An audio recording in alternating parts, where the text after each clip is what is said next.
What have been some of the biggest discoveries? Maybe I'll highlight one or two that come to mind. Number one is that one big discovery is that you can actually measure people's well-being very consistently and reliably over time.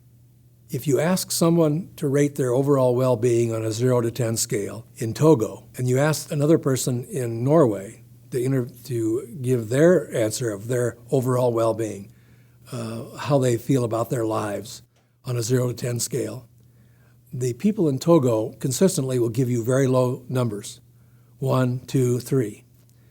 Whereas in Norway, those numbers will be consistently high, 7, 8, 9.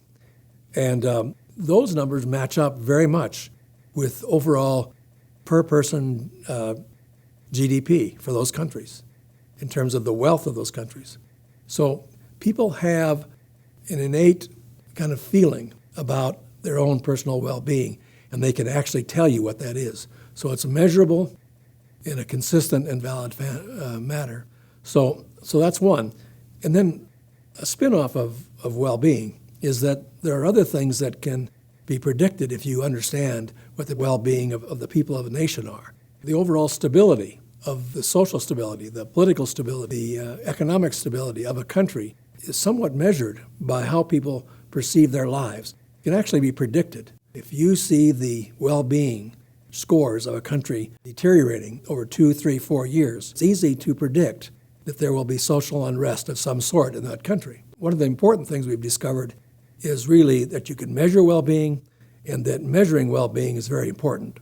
There's a few other things that are kind of important to measure. One is that employment. In the United States and in Europe particularly, we put a lot of confidence in things like unemployment rates. And what we've learned is that unemployment rates are not a very good measure of employment in the developing world, because almost everybody indicates that they have some kind of job. So they are employed of sorts in a way. The problem is that whether it's a good job or not, is it a job that provides them with the money that they need for their livelihood?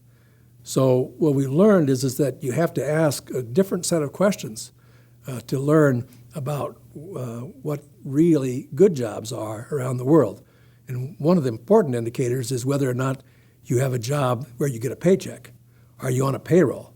So a better measure than unemployment rate, for example, is the ratio of payroll to population. That ratio is a better indicator of employment for a given country than an unemployment rate. A third area has to do with migration. We're somewhat surprised at the large percentage of people, nearly 1 billion people, 700 million of people around the globe, really would like to move out of their country to another country if they have the wherewithal to do that. And learning about those migration patterns or migration plans for the people of the world is important to know as we continue to grow in the world. Another emerging idea has to do with population.